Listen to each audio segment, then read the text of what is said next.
Merhaba arkadaşlar, örgü kanalıma hoş geldiniz. Minik kızlarımız için güzel sarı beyazdan oluşan papatyalı bir set hazırladım. Bugün bunları sizlere tanıtmak istiyorum.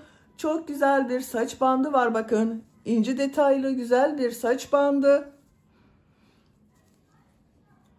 Güzel ve kolay bu şekilde tığ işi papatyalı çanta var, bakın arkadaşlar. Güzel bir papatyalı şapka yaptım. Bakın bu şekilde. Hem kolay hem de güzel bunların örgüsü arkadaşlar. Bu şekilde güzel bir etek örgümüz var. Yine sarı beyaz papatyalı çalıştım, bakın. Bir de güzel bolero hırkamız var, bakın arkadaşlar. Ben bunların hepsinin anlatımını yaptım. Bu saç bandının, etek anlatımının, çanta ve şapkanın anlatımlarını yaptım. YouTube kanalıma yükledim arkadaşlar. Siz de bunlardan yapmak isterseniz şapkanın, çantanın, eteğin ve bu güzel saç bandının olduğu YouTube linklerini izlediğiniz bu videonun açıklama bölümüne ekliyorum. O link üzerine tıklarsanız bunlar gibi güzel bir takım yapabilirsiniz. Veya Ece'nin Örgüleri YouTube kanalından bu videoları aratarak çok kolay bulabilirsiniz. Biz bugün bu güzel bolero hırkamızı yapacağız arkadaşlar. Bolero hırkanın yapılışı çok güzel. Tığ işi bir bolero hırka. Bakın arka görüntüsü bu şekilde. Yakadan bir tane düğme yaptım. İnci bir düğme yapmayı tercih ettim. Aynı şekilde bakın saç tacında da inci kullandım. Set oluşturdum arkadaşlar.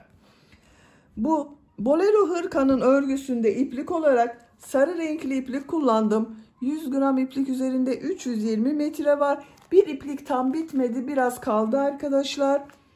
Beyaz renkli iplik olarak da 50 gram iplik kullandım.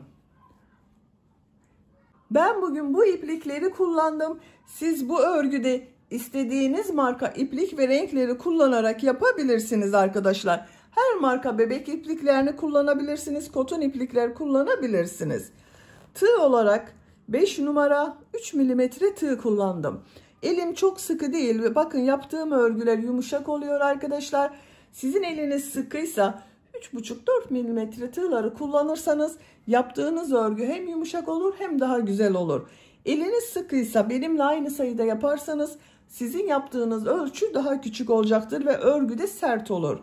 Bebekleri rahatsız eder sert örgü. Bir tane inci düğme yaptım dedim, bakın buraya siz istediğiniz gibi düğme kullanabilirsiniz. Açık olarak görelim bakın hırkayı. Ben bugün bu hırka anlatımını 1-2 yaş arası bebek ölçüsüne göre yapıyorum. Siz istediğiniz yaş için yapabilirsiniz. Bunu 6 aylık bebek de çok rahat kullanır arkadaşlar. 2 yaş bebek de çok rahat kullanır. İpliğe tığ hazırlayalım. Hep birlikte bu güzel takım örgümüzden bolero hırkamızı yapmaya başlayalım. Örgü kanalıma abone değilseniz abone olmayı unutmayın lütfen. Örgü kanalıma abone olmak ücretsiz. Örgü kanalıma ücretsiz abone olup orada bulunan zil şekline dokunarak açık yaparsanız kanalıma video yüklediğim zaman ilk önce size bildirim gelir. Örgülerimden herkesten önce sizin haberiniz olur. İzlediğiniz videolarıma beğeni ve yorumlarınızı yaparsanız çok sevinirim arkadaşlar. Ücretsiz abone olup beğeni ve yorumlarını yapan bütün arkadaşlara ayrıca teşekkür ederim. Hepinize kolay gelsin. İyi çalışmalar. Örgüye yakadan zincir yaparak başlıyorum. İlk ilmeği ben bu şekilde yapıyorum. Size nasıl kolay geliyorsa ilk ilmeği öyle yapabilirsiniz. Zincirleri yapmaya başlıyorum. Çok sıkı zincirler yapmıyorum. 47 zincir yapalım. 47 zincir yaptım. Çok sıkı zincirler yapmadım arkadaşlar, bakın. Bu 47 zincirin kaç santimetre olduğunu ölçüyorum. 20 santimetre zincir uzunluğu var. Benim elimin sıklığına göre 20 santimetre için 47 zincir yaptım arkadaşlar. Sizin eliniz sıkıysa daha fazla zincir yapmanız gerekebilir. Bu 47 zincir yaka başlangıcı. Bu zincir sayısı size az gelebilir. Bu zincirler üzerinde sadece arka ve kol bölümlerinin zincirleri arkadaşlar. Ön bölümleri daha sonra yapacağız. Tığ üzerine iplik alıyorum. 3 ilmek atlıyorum. 1, 2, 3. Dördüncü ilmek içine trabzan yapıyorum. 3 ilmek atladım. Dördüncü ilmeğe trabzan yaptım. 2 zincir yapıyorum. Aynı ilmek içine bir trabzan yapıyorum. Bu yaptığım trabzan kol için. Kol için 12 trabzan yapıyorum. 1, 2, 3, 4, 5, 6, 7, 8, 9,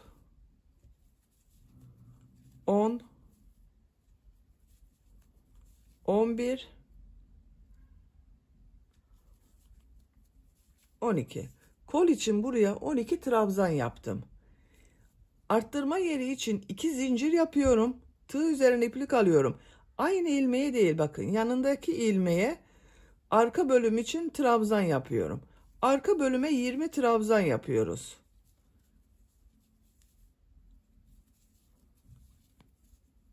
Yirmi trabzanı yapalım. Arka bölüm için 20 trabzan yaptım. Arttırma yeri için 2 zincir yapıyorum. Tığ üzerine iplik alıyorum. Bakın aynı ilmeğe değil, yanında bulunan ilmeğe kol için trabzan yapıyorum. Bu kolda 12 trabzan yaptım. Buraya da 12 trabzan yapıyorum. 2, 3, 4, 5, 6, 7, 8, 9, 10, 11, 12. Bakın son ilmeğe de 12. trabzanı yaptım. Kol için 12 trabzan yaptım. 2 zincir yapıyorum. Tığ üzerine iplik alıyorum. Aynı ilmeğe bakın 2 trabzan yapıyorum. Sıra başında bakın 3 ilmek atlayarak yaptığım bir trabzan, burada 2 trabzan görünüyor. Sonra 2 zincir yaptık.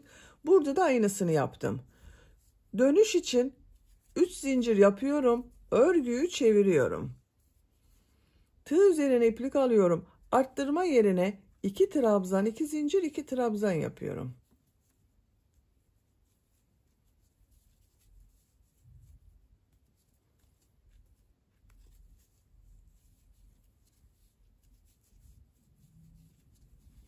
Bakın 2 trabzan, 2 zincir, 2 trabzan yaptım. Tığ üzerine iplik alıyorum. Bütün ilmekler üzerine bir trabzan yapıyorum bakın. Trabzan sırası yapıyoruz. Arttırma yerine kadar devam edelim. Arttırma yapacağım yere kadar trabzanları yaptım. 2 zincir üzerine 2 trabzan, 2 zincir, 2 trabzan yapıyorum.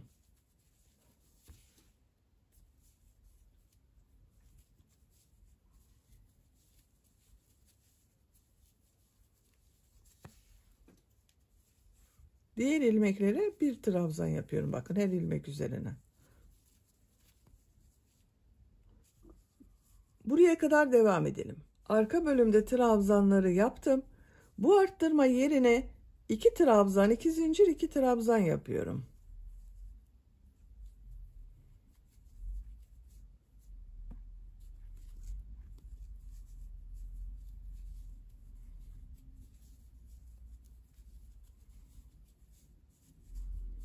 Diğer ilmeklere birer defa trabzan yapıyorum. Buraya kadar devam edelim. Arttırma yapacağım yere kadar trabzanları yaptım. Buraya 2 trabzan, 2 zincir, 2 trabzan yapıyorum.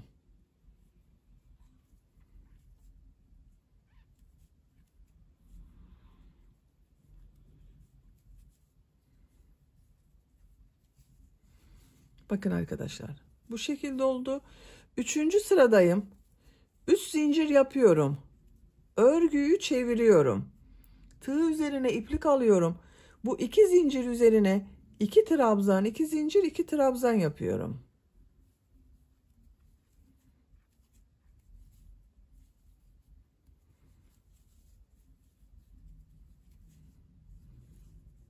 Bu ilmekler üzerine trabzan yapıyorum.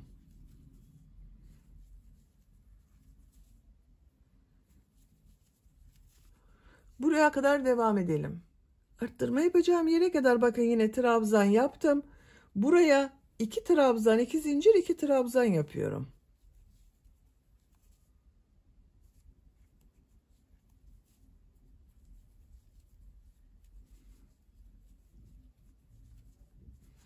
Diğer ilmeklere bir trabzan yapıyorum bakın. Buraya kadar devam edelim. Buraya yine 2 trabzan, 2 zincir, 2 trabzan yapalım. Sıra sonuna kadar devam edelim. Sıra sonuna kadar bakın yaptım arkadaşlar. Burada yine bakın 2 trabzan, 2 zincir, 2 trabzan yaptım. Diğer ilmeklere bir trabzan yaptım. Bu 2 zincir üzerine bakın arttırma yerine 2 trabzan, 2 zincir, 2 trabzan yapıyorum. Burası ön bölüm oluyor arkadaşlar. 3 zincir yapıyorum. Örgüyü çeviriyorum. Buraya 2 trabzan, 2 zincir, 2 trabzan yapıyorum.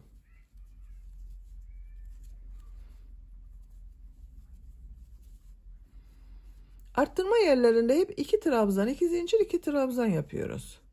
Diğer ilmeklere birer defa trabzan yapalım.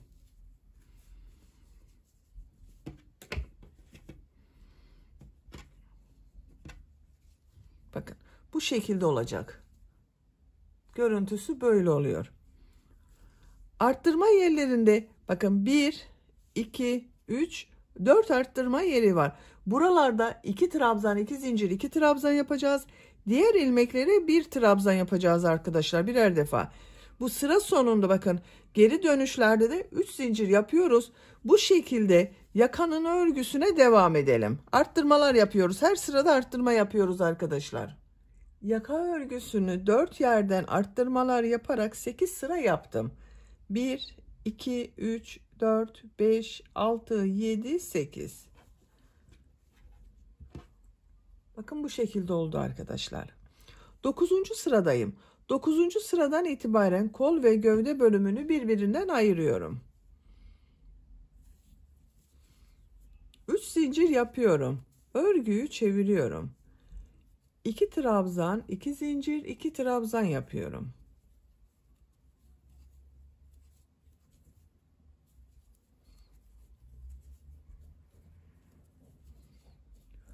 Kolda bulunan bütün ilmekler üzerine trabzan yapıyorum. Buraya kadar devam edelim. Arttırma yapacağım yere kadar trabzanları yaptım. Buraya 2 trabzan yapıyorum. Bir zincir yapıyorum. Bakın şu şekilde burada yaptığım 2 zincir ile birleştiriyorum arkadaşlar. İlmek kaydırma yaparak burayı birleştiriyorum. Tekrar bir zincir yapıyorum. Tığ üzerine iplik alıyorum. Arttırma yerine arka bölüm için 2 trabzan yapıyorum. Diğer ilmeklere trabzan yaparak devam ediyorum.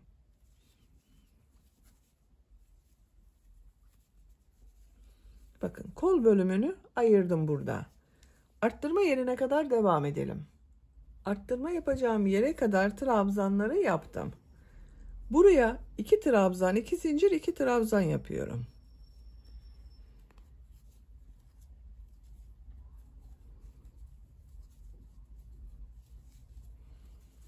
Diğer ilmeklere trabzan yaparak devam ediyorum.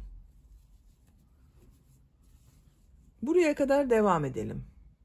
Arttırma yapacağım yere kadar trabzan yaptım. Arttırma yerine 2 trabzan yapıyorum.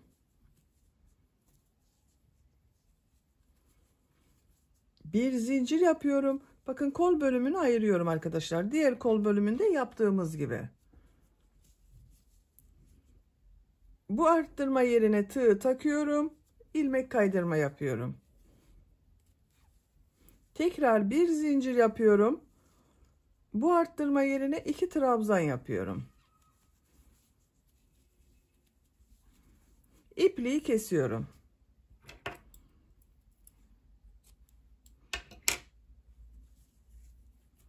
Bakın arkadaşlar, kol bölümünü ayırdık. Ön bölümde arttırma yerleri bakın bu şekilde görünüyor.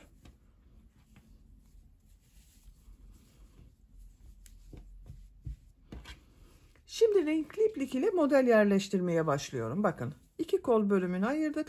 Gövde bölümüne renkli iplik ile model yerleştiriyorum. Sarı renkli iplik kullanıyorum.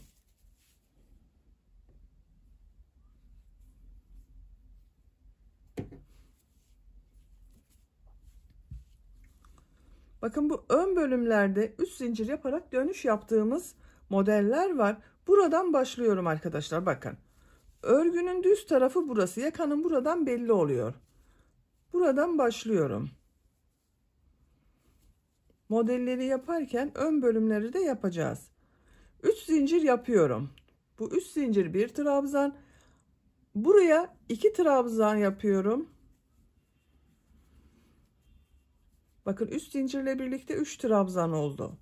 2 zincir yapıyorum. 3 trabzan yapıyorum.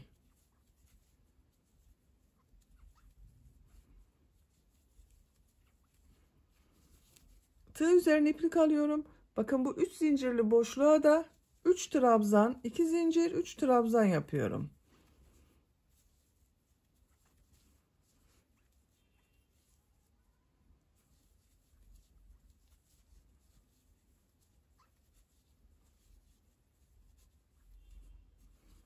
Buraya da 3 trabzan, 2 zincir, 3 trabzan yapıyorum.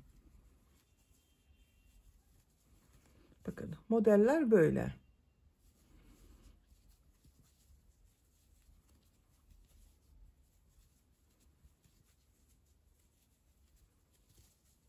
Buraya kadar devam edelim. 3 trabzan, 2 zincir, 3 trabzan yaptım. 1, 2, 3, 4, 5 model oldu bakın. Buraya da 3 trabzan, 2 zincir, 3 trabzan yaptım. Bakın, kol altının olduğu yere geldik arkadaşlar. Tığ üzerine iplik alıyorum. Buraya 3 trabzan, 2 zincir, 3 trabzan yapıyorum.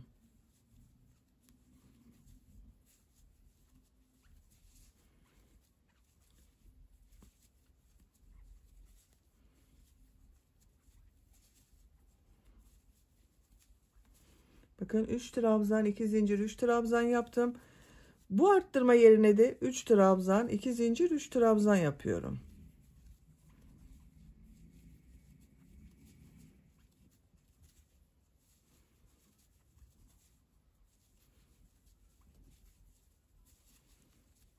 Bakın, arka bölüme başlıyoruz arkadaşlar.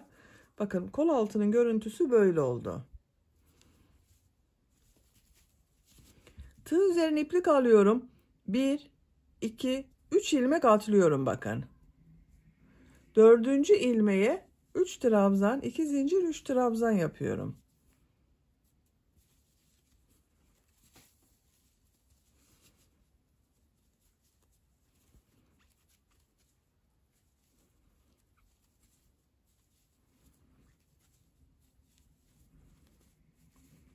Üç ilmek atlıyorum. 4. ilmeğe 3 trabzan, 2 zincir, 3 trabzan yapıyorum.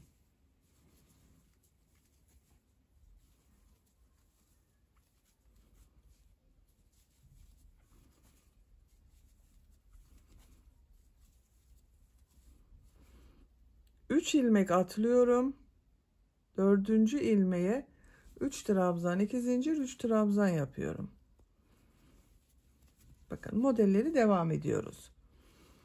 Kol altına kadar devam edelim. Kol altına kadar modelleri yaptım. Bakın, arka bölümde arkadaşlar.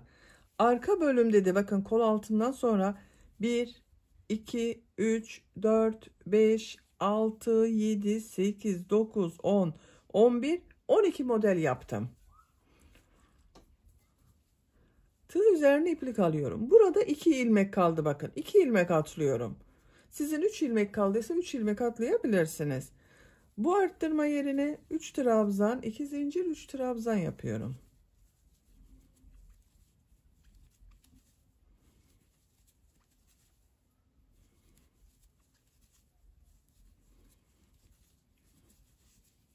Bakın bu arttırma yerine de yine 3 trabzan, 2 zincir, 3 trabzan yapıyorum.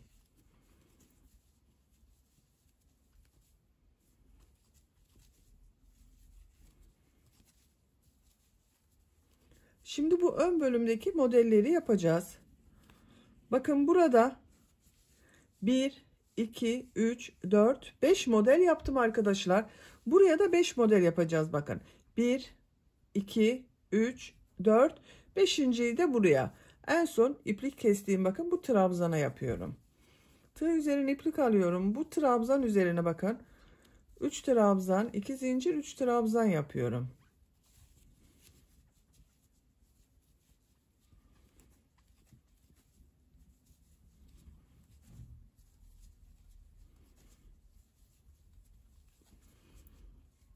Buraya 3 trabzan, 2 zincir, 3 trabzan yapıyorum.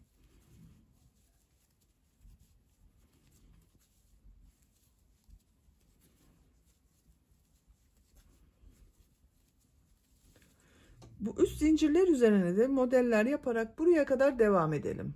Sıra sonuna kadar modelleri yaptım. Bakın bu ön bölümde de 1, 2, 3, 4, 5 model oldu arkadaşlar. 3 zincir yapıyorum. Örgüyü çeviriyorum. Modeller ortasına 3 trabzan, 2 zincir, 3 trabzan yapıyorum.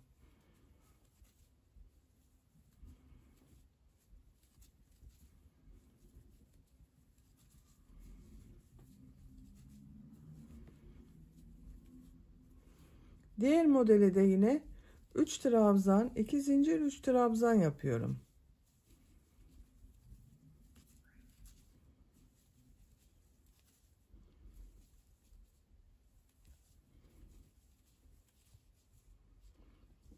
Sıra sonuna kadar devam edelim arkadaşlar. Bütün modellerin ortasında bulunan bu 2 zincir üzerine 3 trabzan, 2 zincir, 3 trabzan yapacağız. Buraya kadar tamamlayalım. Modelleri sıra sonuna kadar yaptım. Bakın arkadaşlar her model üzerine 3 trabzan, 2 zincir, 3 trabzandan oluşan modelleri yaptım. En son modeli yaptım. Burada bakın tığ üzerine iplik alıyorum. Bir alt sırada modele başladığım bakın bu 3 zincirli boşluğa bir trabzan yapıyorum. Bu ön bölümün düzgün görünmesi için bu şekilde yapıyorum arkadaşlar. 3 zincir yapıyorum. Örgüyü çeviriyorum. Model ortasına 3 trabzan, 2 zincir, 3 trabzan yapıyorum.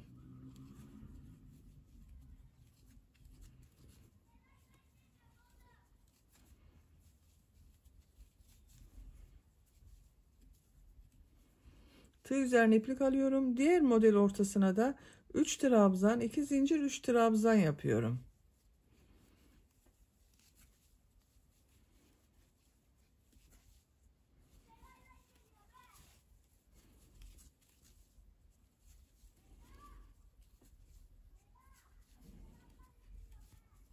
Bakın arkadaşlar bu şekilde oluyor.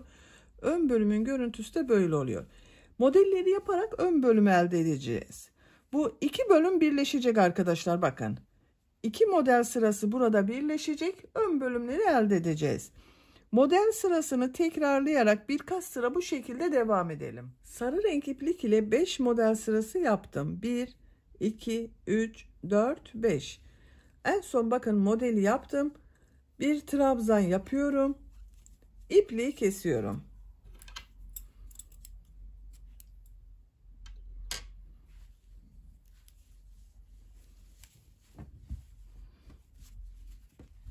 Bakın arkadaşlar bu şekilde oldu. Ön bölüm birleşiyor. Daha tam birleşmedi. Bakın bir sırada beyaz renkli iplik ile devam ediyorum.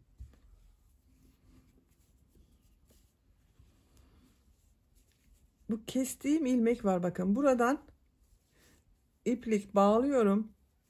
İlmek de yapabilirsiniz, bağlayabilirsiniz de. Ben ilmek yaptım arkadaşlar. 3 zincir yapıyorum. Tığ üzerine iplik alıyorum. Modeli aynı şekilde devam ediyorum. 3 trabzan, 2 zincir, 3 trabzan yapıyorum.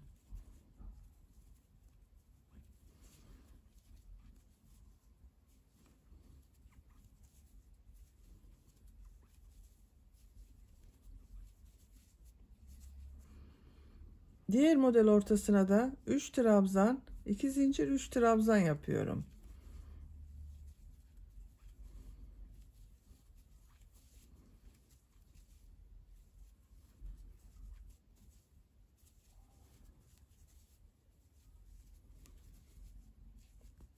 Bakın modeli devam ediyoruz arkadaşlar. Sıra sonuna kadar devam edelim. Beyaz renk iplik ile sıra sonuna kadar modelleri yaptım. Son bakın da trabzan yaptım. Beyaz renkli ipliği kesiyorum.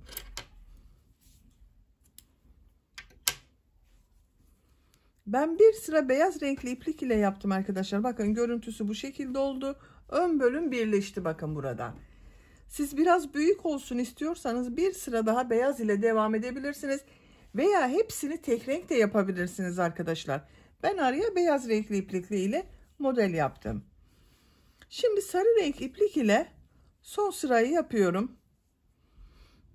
Bu ilmekten iplik bağlıyorum. Bir ilmek yapıyorum. Bir zincir yapıyorum. Sık iğne yapıyorum. Bir zincir yapıyorum. Tığ üzerine iplik alıyorum. Bakın arkadaşlar bu model ortasına nohut model yapacağız. Bakın tığ üzerine iplik aldım. Şu şekilde iplik alıyorum. Bekletiyorum. Tekrar tığ üzerine iplik alıyorum. Bakın 2 3 defa iplik aldım. Hepsini bir defada çıkaracağız. Bakın şu şekilde çıkardım. Nohut model yaptık. 3 zincir yapıyorum. Bu son ilmek bakın üzerinde bulunan ilmeğe tığ takıyorum. Minik pıtırcık model yapıyorum. Tekrar bakın nohut model yapacağız. Şu şekilde iplik alıyorum. 3 defa bakın tığ üzerine iplik dolayıp iplik alıyoruz. 1 2 3 iplik alıyorum. Hepsini içinden çekiyorum. Son ilmekten çekmiyorum. Bekletiyorum.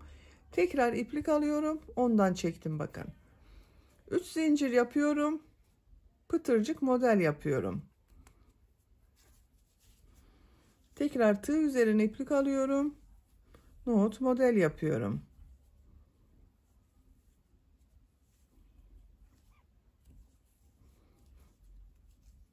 Üç zincir yapıyorum. Pıtırcık model yapıyorum.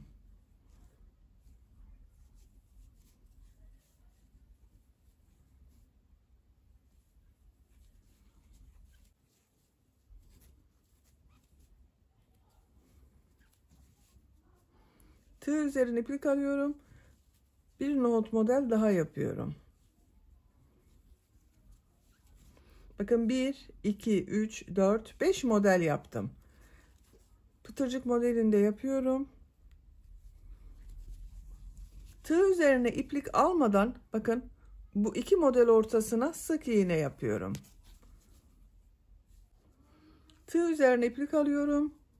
Nohut model yapıyorum.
Bir 2 3 4 5 bakın nohut modeli yaptım.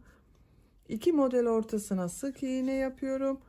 Diğer modele nohut modeli yaparak devam ediyorum. Bakın bu şekilde oluyor. Sıra sonuna kadar devam edelim.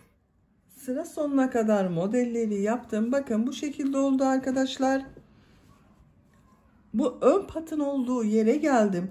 Buraya bir tane düğme iliği yapmak istiyorum. En son modelde bakın 5. nohut modelini yaptım. Düğme iliği için buraya 7 zincir yapıyorum.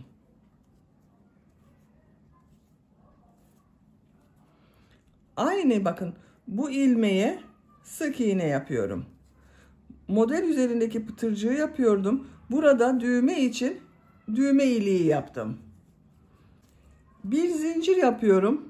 Bu ilmeğe sık iğne yapıyorum.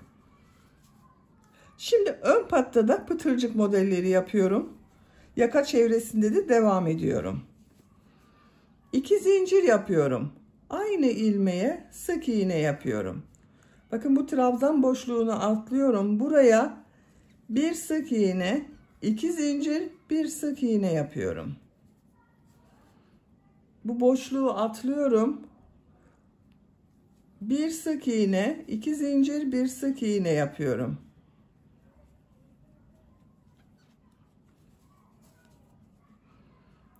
Bu trabzan boşluğunu atlıyorum. Bir sık iğne, 2 zincir, bir sık iğne yapıyorum.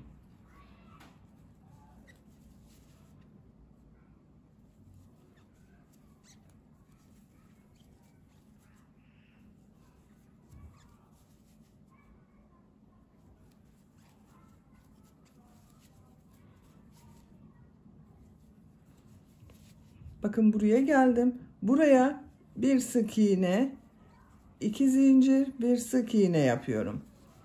Yaka çevresindeyim arkadaşlar. Bir ilmeği atlıyorum. İkinci ilmeğe bir sık iğne, 2 zincir, bir sık iğne yapıyorum. Bir ilmek atlıyorum. İkinci ilmeğe bir sık iğne, 2 zincir, bir sık iğne yapıyorum. Buraya kadar devam edelim. Yaka çevresinde pıtırcık modeli yaparak bakın buraya kadar tamamladım. Görüntü böyle oldu arkadaşlar. En son pıtırcık modelini yaptım. Bu ilmek ile ilmek kaydırma yapıp bitiriyorum. İpliği kesiyorum. Biraz uzun kesiyorum. Düğme dikecek kadar iplik bırakıyorum.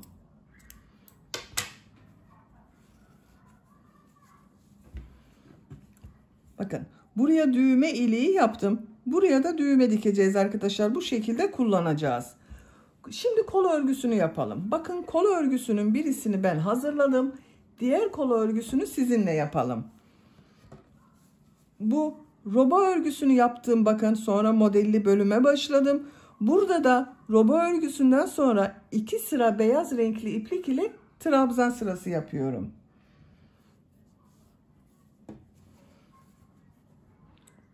Şu bakın birleştirme yaptığım buraya ipliği bağlıyorum.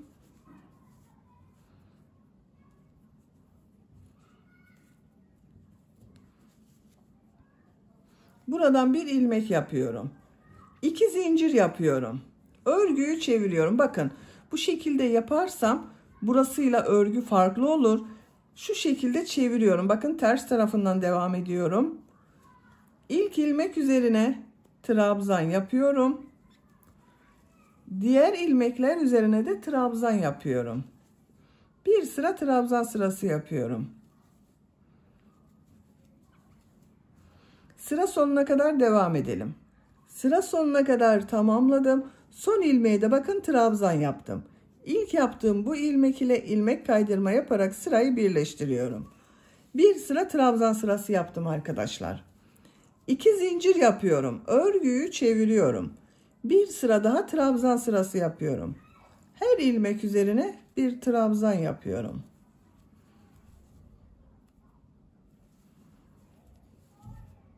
Sıra sonuna kadar devam edelim. Sıra sonuna kadar tamamladım. İlk ilmek ile ilmek kaydırma yaparak sırayı birleştiriyorum. İkinci trabzan sırasını bitirdim. Beyaz renkli ipliği kesiyorum.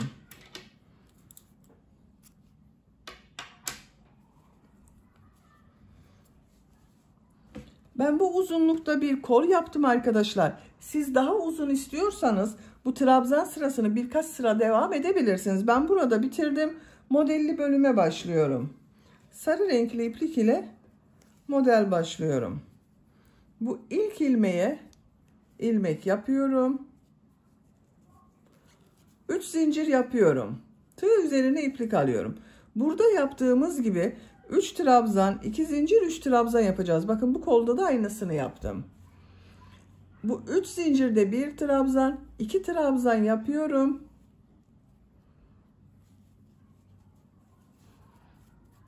2 zincir yapıyorum. Aynı ilmeğe 3 trabzan yapıyorum.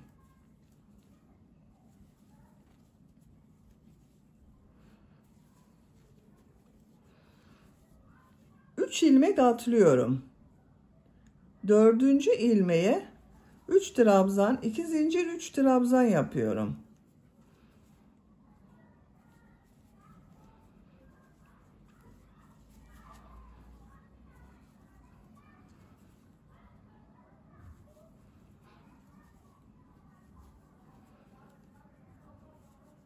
Üç ilmek atlıyorum.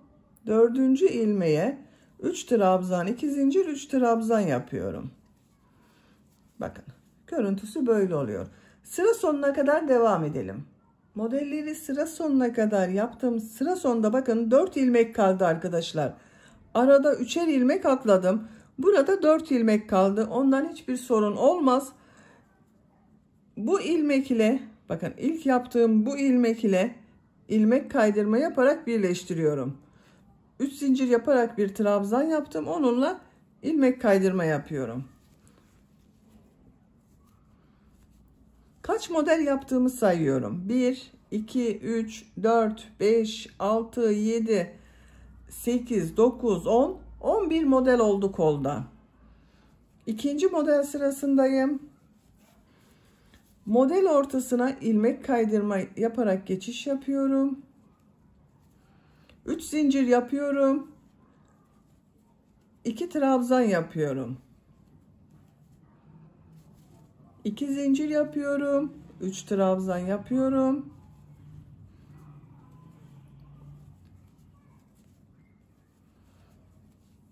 Bakın 3 trabzan, 2 zincir, 3 trabzan oldu.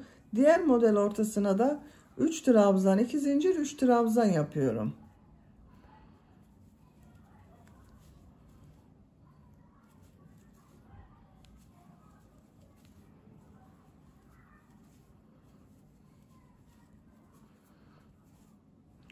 Sıra sonuna kadar devam edelim.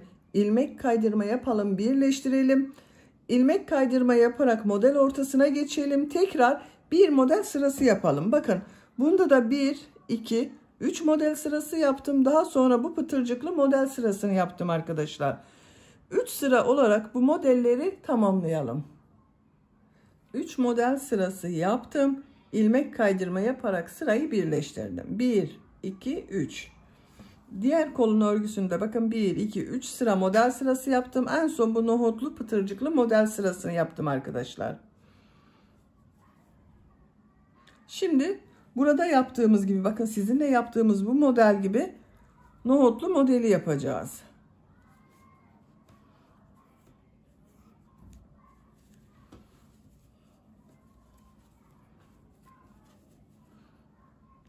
Buraya bir sık iğne yapıyorum. Bakın 2 boşluğa. Tığ üzerine iplik alıyorum. Model ortasına nohut model yapıyorum.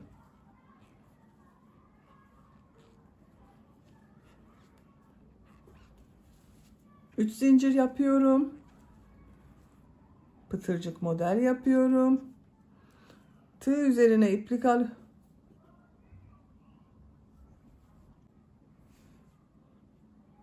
Tığ üzerine iplik alıyorum. Nohut model yapıyorum. Kolda 4 nohut model yapıyoruz arkadaşlar.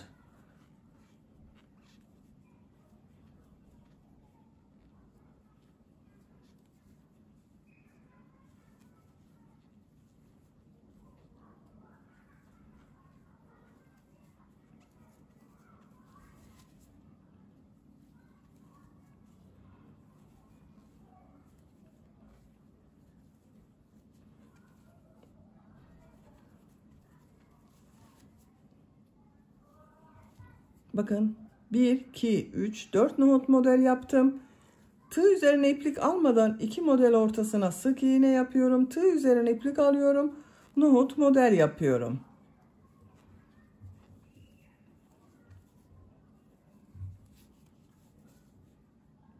Sıra sonuna kadar devam edelim. Sıra sonuna kadar yaptım. İlk yaptığım sık iğne ile ilmek kaydırma yaparak birleştiriyorum. İpliği kesiyorum.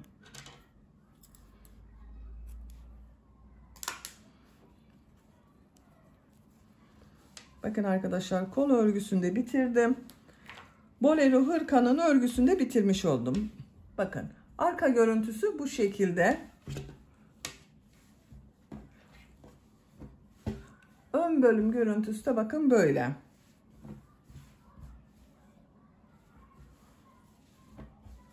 Çok güzel oldu. Siz bu kolun model bölümünü birkaç sıra daha devam edebilirsiniz. Tercihinize göre arkadaşlar. Ben burada bitirdim. Bakın buraya da bir inci düğme dikmeyi tercih ettim. Yaptığım bu düğme iliğine takıyorum. Bakın çok güzel oldu. Artık bolero hırkamız giyilmeye hazır. Bitmiş olarak size ölçülerini söylüyorum. Kol altının burada gövde genişliğini ölçüyorum. 27 santimetre. Yüksekliğini ölçüyorum. 18 santimetre. Kol yüksekliğini ölçüyorum. 14 santimetre kol yüksekliği var. Dediğim gibi bu yüksekliği tercihinize göre hem gövde yüksekliğini hem kol yüksekliklerini daha uzun veya daha kısa yapabilirsiniz. Beni dinlediğiniz ve izlediğiniz için hepinize çok teşekkür ederim. Örgü kanalıma abone değilseniz abone olmayı unutmayın lütfen. Örgü kanalıma abone olmak ücretsiz. Örgü kanalıma ücretsiz abone olup orada bulunan zil şeklini dokunarak açık yaparsanız kanalıma videoyu yüklediğim zaman ilk önce size bildirim gelir. Örgülerimden herkesten önce sizin haberiniz olur. İzlediğiniz videolarıma beğeni ve yorumlarınızı yaparsanız çok sevinirim arkadaşlar. Sizlerle yeni örgülerde görüşmek dileğiyle. Hoşça kalın, sevgiyle kalın.